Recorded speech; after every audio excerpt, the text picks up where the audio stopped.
കാലിക്കറ്റ് സർവകലാശാലയിൽ DSU ഭാരവാഹികളുടെ സത്യപ്രതിജ്ഞാ ചടങ്ങ് വൈസ് ചാൻസലർ റദ്ദാക്കിയെന്ന വാർത്ത വരുന്നു. രക്തസാക്ഷികളുടെ പേരിലാണ് ഭാരവാഹികൾ സത്യപ്രതിജ്ഞ ചെയ്ത്.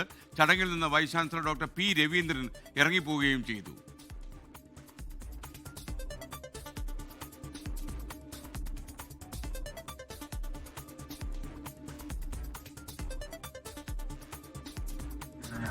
ഇന്നേ ദിവസം 18/12/2025 ഡിപ്പാർട്ട്മെന്റ് സ്റ്റുഡൻസ് യൂണിയന്റെ ചെയർമാനായി സ്ഥാനമേറ്റെടുത്തു. ഈ അവസരത്തിൽ ഡിപ്പാർട്ട്മെന്റ് സ്റ്റുഡൻസ് യൂണിയന്റെ ചെയർമാൻ എന്ന നിലയിൽ എന്നിൽ നിക്ഷിപ്തമായിരിക്കുന്ന എല്ലാ ഉത്തരവാദിത്തങ്ങളും ഡിപ്പാർട്ട്മെന്റ് സ്റ്റുഡൻസ് യൂണിയന്റെ നിയമാവലിക്ക് അനുസൃതമായി നിറവേറ്റുമെന്ന് നവലോക ക്രമത്തിനായുള്ള പോരാട്ടത്തിൽ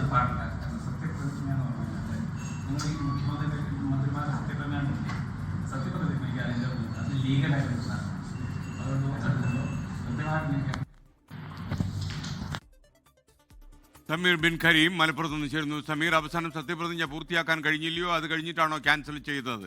എന്താണ് വിവരം? എസ്കെന് സത്യപ്രതിജ്ഞ പൂർത്തിയാക്കാതെ വൈസ് ചാൻസലർ ഇറങ്ങിപ്പോവുകയും ചടങ്ങ് റദ്ദാക്കുകയുമാണ് ഉണ്ടായത് എന്നുള്ളതാണ് നൽകാൻ കഴിയുന്ന വിവരം എന്നുള്ളതാണ്. ഇപ്പോൾ 1.5 മാസം മുൻപ് തിരഞ്ഞെടുക്കപ്പെട്ട DSU ഭാരവാഹികളുടെ ചടങ്ങാണ് ഇത്തരത്തിൽ റദ്ദാക്കപ്പെട്ടിരിക്കുന്നത് എന്നുള്ളതാണ്.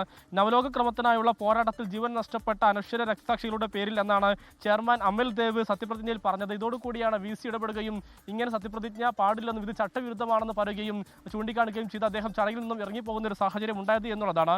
ഈ സത്യപ്രതിജ്ഞ കഴിഞ്ഞ ദിവസം രാവിലെ തന്നെ വൈസ് ചാൻസലർക്ക് നൽകിയിരുന്നു. അദ്ദേഹം ഈ ഭാഗങ്ങളെല്ലാം തന്നെ നീക്കം ചെയ്യാൻ ആവശ്യപ്പെടുകയും ചെയ്തിരുന്നു.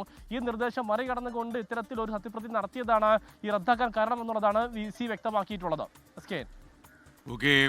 Thank you Sameer Bin Kareem.